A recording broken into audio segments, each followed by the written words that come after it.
আসসালামু আলাইকুম। আমন্ত্রণ জানাচ্ছি আজকের বিশ্ব সংবাদের শুরুতেই শিরোনাম, পরে বিস্তারিত। শুরুতে জানিয়ে দেব, জিম্মি মুক্তি নিয়ে ট্রাম্পের কড়া হুঁশিয়ারির পাল্টা জবাব দিল হামাস। জানিয়ে দেব, ইরানের প্রতিরক্ষা নীতিতে পরমাণু অস্ত্রের কোনো জায়গা নেই। এরপরে জানিয়ে দেব, কানাডায় বিমান অবতরণের সময় ভয়াবহ আগুন। সর্বশেষ জানিয়ে দেব, যুদ্ধবিরতি কার্যকর যুক্তরাষ্ট্র ও ফ্রান্সের দায়িত্বপ্রাপ্ত কমিটির লেবানন পরিদর্শন। জিম্মি মুক্তি নিয়ে ট্রাম্পের কড়া হুঁশিয়ারির পাল্টা জবাব দিল হামাস। নিরলস প্রচেষ্টার পরও হামাসের কবজায় থাকা ইসরায়েলি জিম্মিদের পুরোপুরি মুক্ত করতে পারেনি বাইডেন প্রশাসন। এদিকে 2025 সালে 20 জানুয়ারি যুক্তরাষ্ট্রের প্রেসিডেন্ট হিসেবে হোয়াইট হাউসে অভিষেক হবে ডোনাল্ড ট্রাম্পের। সেই অনুষ্ঠানের আগে যদি জিম্মিরা মুক্তি না পায়, সেক্ষেত্রে ফিলিস্তিনের স্বাধীনতাকামী সংগঠন হামাসকে ভয়াবহ পরিণতি ভোগের হুঁশিয়ারি দিয়েছেন তিনি। ট্রাম্পের এই হুঁশিয়ারির মধ্যে পাল্টা প্রতিক্রিয়া দেখিয়েছে হামাস।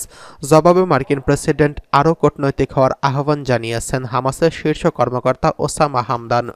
বার্তা সংস্থা রয়টার্সের খবর অনুযায়ী আলজেরিয়ার সাংবাদিকদের হামদান বলেন, আমি মনে করি মার্কিন প্রেসিডেন্টকে আরও সুশৃঙ্খল এবং কূটনৈতিক বিবৃতি দিতে হবে।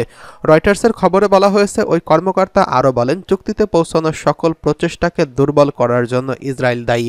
সাম্প্রতিক সময়ে যুদ্ধবিরতি নিয়ে কাতারের আলোচনার বিশদ বিবরণ দিতে অস্বীকৃতি জানিয়েছে হামাস এই নেতা। তবে তিনি হামাসের শর্তগুলো পুনর্ব্যক্ত করে বলেছেন, ইসরায়েলের আগ্রাসন সম্পূর্ণ অবসান এবং দখলকৃত থেকে সম্পূর্ণ সৈন্য প্রত্যাহার করা হবে।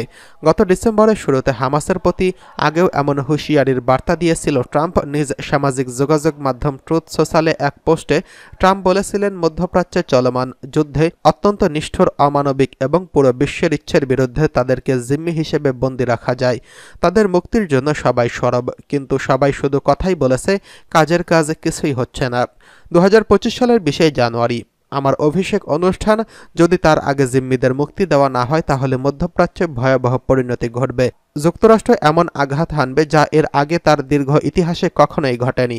যারা মানবতা বিরোধী অপরাধ এবং সহিংসতার সঙ্গে সংশ্লিষ্ট সবাইকে নরকে পাঠানো হবে। 2023 সালের 7 অক্টোবর সীমান্ত পেরিয়ে ইসরায়েলে হামলা চালায় হামাসের যোদ্ধারা। 1200 জনকে হত্যার পাশাপাশি প্রায় 250 জনকে জিম্মি হিসেবে ধরে নিয়ে যায় তারা। জিম্মিদের মুক্ত করতে ওই দিন থেকেই গাজায় অভিযান শুরু করে ইসরায়েলি বাহিনী, যা এখনও চলছে। ভয়াবহ এই অভিযান শুরু থেকেই এ পর্যন্ত গাজায় নিহত হয়েছে 45,000-এরও বেশি ফিলিস্তিনি, আহত হয়েছে 1,10,000-এরও বেশি মানুষ। এই জিম্মিদের মধ্যে 107 জনকে 2023 সালের নভেম্বরের শেষ সপ্তাহে ঘোষিত এক অস্থায়ী যুদ্ধবিরতিতে মুক্তি দিয়েছিল হামাস। তারপর এক বছরে কয়েকজন জিম্মিকে উদ্ধার করতে পেরেছে ইসরায়েলি বাহিনী। গত কয়েকজন নিহত হয়েছেন। বর্তমানে হামাসের কাছে 101 জন জিম্মি রয়েছেন বলে ধারণা করা হচ্ছে। ইরানের প্রতিরক্ষা নীতিতে পরমাণু অস্ত্রের কোনো জায়গা নেই বলছে পররাষ্ট্র মন্ত্রণালয়। ইরানের পররাষ্ট্র মন্ত্রণালয়ের রাজনৈতিক বিষয়ক উপমন্ত্রী বলেছেন, পরমাণু অস্ত্র অর্জনের কোনো পরিকল্পনা ইরানের প্রতিরক্ষা নীতিতে নেই। সম্প্রতি ইতালির রেডিও র্যাডিক্যাল এক সাক্ষাৎকারে এই কথা বলেছেন তিনি উল্লেখ করে বলেছেন, আন্তর্জাতিক পরমাণু শক্তি সংস্থা IAEA এর সঙ্গে ইরান তার প্রতিশ্রুতি পুরোপুরি পালন করছেন। তিনি বলেছেন, আমরা পারমাণবিক অস্ত্র সম্প্রসারণ চুক্তির একটি সদস্য। পরমাণু অস্ত্র সম্পর্কে প্রতিরক্ষা নীতিতে কোনো স্থান পায় না। তার দাবি, পরমাণুর এই বিষয়ে তার নীতির প্রতিশ্রুতি পূরণ করেছেন।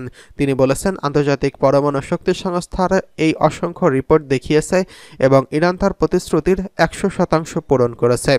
আমেরিকার প্রেসিডেন্ট ডোনাল্ড ট্রাম্প আগের প্রশাসনের সর্বোচ্চ চাপ নীতির প্রতি ইঙ্গিত করে বলেন, ট্রাম্প প্রশাসনের সর্বোচ্চ নীতি বাইডেন প্রশাসনের সময় অব্যাহত ছিল। এই সমস্ত বছরে আমাদের অবস্থান সঙ্গত ও স্বচ্ছ ছিল। তিনি জোর দিয়ে বলেছেন, আমরা JCPOA এর কাঠামোর আলোচনার জন্য প্রস্তুত। তিনি আরও উল্লেখ করেন, আমেরিকা এর অংশীদার নয়। সিরিয়ার পরিস্থিতি নিয়ে কথা বলতে গিয়ে তিনি বলেছেন, সিরিয়ার জনগণের সিদ্ধান্ত নিতে হবে তাদের সরকার কেমন হবে এবং দেশ কিভাবে পরিচালিত হবে। ইসরায়েলি হুমকি প্রসঙ্গে তিনি বলেন, ইসরায়েলি শাসন ব্যবস্থা জানে ইরানের বিরুদ্ধে কোনো আগ্রাসনের পরিণতি কী হবে। এদিকে এবার কানাডায় অবতরণের সময় বিমানে আগুন।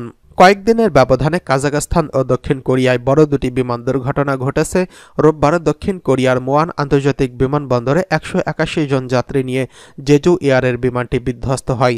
এই ঘটনার কয়েক ঘন্টার মধ্যেই কানাডায় আরেকটি বিমানে আগুন ধরার ঘটনা প্রকাশ্যে এলো। আনাদোলু এজেন্সির খবরে বলা হয়েছে, কানাডার হালিস্কাফ বিমানবন্দরে একটি উড়োজাহাজ দুর্ঘটনার কবলে পড়েছেন। অবতরণের সময় রানওয়ে পিছলে যায় বিমানটি এবং এতে বিমানের একটি অংশে আগুন ধরে যায়। সংবাদ মাধ্যমটি জানিয়েছে, ল্যান্ডিং গিয়ারের ত্রুটির কারণে যাত্রীবাহী বিমানটি জরুরি অবতরণ করতে বাধ্য হয়েছিল।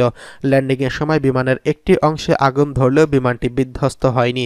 এই ঘটনায় এখন পর্যন্ত কোনো হতাহতের খবর পাওয়া যায়নি। তবে দুর্ঘটনার পর বিমানবন্দরের কার্যক্রম সাময়িক বন্ধ করে দেওয়া হয়েছে। জানা গেছে, এয়ার কানাডার SC2259 বিমানটি সেন্ট জনস আন্তর্জাতিক বিমানবন্দর থেকে ছেড়ে আসে এবং এটি স্থানীয় সময় রাত 9টায় বিমানবন্দরে অবতরণের কথা ছিল। তবে অবতরণের সময় বিমানের ল্যান্ডিং গিয়ারে বিপত্তি দেখা দেয়। এদিকে এই বিমানবন্দরের দুর্ঘটনায় বেশ কয়েকটি ভিডিও সামাজিক যোগাযোগ মাধ্যমে ছড়িয়ে পড়েছে। তাতে দেখা গেছে রানওয়ের দিকে ছুটে চলেছে একটি বিমান, সেই বিমানের এক অংশ দাউ দাউ করে আগুন জ্বলছে। গত কয়েকদিনের ব্যবধানে কাজাখস্তান ও দক্ষিণ কোরিয়ায় বড় দুটি বিমান দুর্ঘটনা ঘটেছে এবং গত বুধবার কাজাখস্তানের আক্তাওয়ে যাত্রীবাহী বিমান বিধ্বস্ত হয়ে 38 জন নিহত হয়েছেন। আজ দক্ষিণ কোরিয়ার মোয়ান বিমানবন্দরে 181 জন একটি বিমান নিয়ে বিধ্বস্ত হয়। বিমানটি থেকে মাত্র 2 জন ছাড়া বাকি সবাই মৃত্যুবরণ করেছেন। এদিকে যুদ্ধবিরতি কার্যকর, যুক্তরাষ্ট্র ও ফ্রান্সের দায়িত্বপ্রাপ্ত কমিটি লেবানন পরিদর্শন। যুক্তরাষ্ট্র ও ফ্রান্সের মধ্যস্থতায় লেবাননের হিজবুল্লাহ ও ইসরায়েলের মধ্যে 60 দিনের যুদ্ধবিরতির চুক্তির শেষের দিকে নতুন করে যুদ্ধবিরতির মেয়াদ বাড়ানো হবে কিনা তা নিয়ে এখনও সুনির্দিষ্ট তথ্য জানায়নি ইসরায়েল ও হামাস। তবে যুদ্ধবিরতি কার্যকর করার দায়িত্বপ্রাপ্ত কমিটির নেতৃত্বদানকারী মার্কিন সামরিক জেনারেল এবং ফরাসি ব্রিগেডিয়ার জেনারেল গুইলাম মঙ্গলবার লেবানন সফর করেছেন এবং এই সময় 2 কর্মকর্তা দক্ষিণ লেবাননের একটি ঘাঁটি পরিদর্শন করেছেন। এক প্রতিবেদনে এই খবর জানিয়েছে টাইমস অফ ইসরায়েল। বৈরুতে মার্কিন দূতাবাসের এক বিবৃতিতে বলা হয়েছে, মার্কিন মেজর জেনারেল জেসপার জেফার্স এবং ফরাসি ব্রিগেডিয়ার জেনারেল গুইলাম পঞ্চিন লেবানন সশস্ত্র বাহিনীর 5ম ব্রিগেডের সদস্য দপ্তর পরিদর্শন করেছেন, যা নাকোরা থেকে 5 কিলোমিটার উত্তর পূর্বে অবস্থিত। যুদ্ধবিরতির অংশ হিসেবে ইসরায়েল যে 2টি শহর থেকে সৈন্য প্রত্যাহার করেছে এটি তার একটি। বিবৃতিতে আরও বলা হয়েছে, লেবাননের সশস্ত্র বাহিনী অবিলম্বে রাস্তা পরিষ্কার এবং অননুমোদিত অস্ত্র সম্প্রসারণ এবং লেবাননের জনগণের জন্য নিরাপত্তা প্রদানের জন্য এলাকায় সেনা মোতায়েন করছেন। স্টেট ডিপার্টমেন্টের রি-আউট জানিয়েছে, জেফার্স এবং পঞ্চিন অবৈধ অস্ত্রের মজুদ পরিদর্শন করছেন এবং যা আগামী দিনে ধ্বংস করা হবে। এসব অস্ত্র অননুমোদিত সশস্ত্র গোষ্ঠী থেকে জব্দ করেছে লেবাননের সশস্ত্র বাহিনী। এ সময় মার্কিন জেনারেল জেফার্স ইসরায়েলে ছেড়ে দেওয়া একটি শহরে সশস্ত্র বাহিনীর পুনর্গঠনের প্রচেষ্টার অংশের প্রশংসা করেছেন। লেবাননের জনগণকে সুরক্ষিত করা, অবৈধ অস্ত্রের হুমকি মোকাবেলায় দেশটির সামরিক বাহিনীর সামর্থ্য রয়েছে বলে জানিয়েছেন তিনি। লেবাননের একাধিক যুদ্ধক্ষেত্রে লড়াই চলার পর উত্তেজনা কমানোর চেষ্টায় ইসরায়েল ও হিজবুল্লাহর মধ্যে গত 26শে নভেম্বর 60 দিনের যুদ্ধবিরতির চুক্তি সই হয়।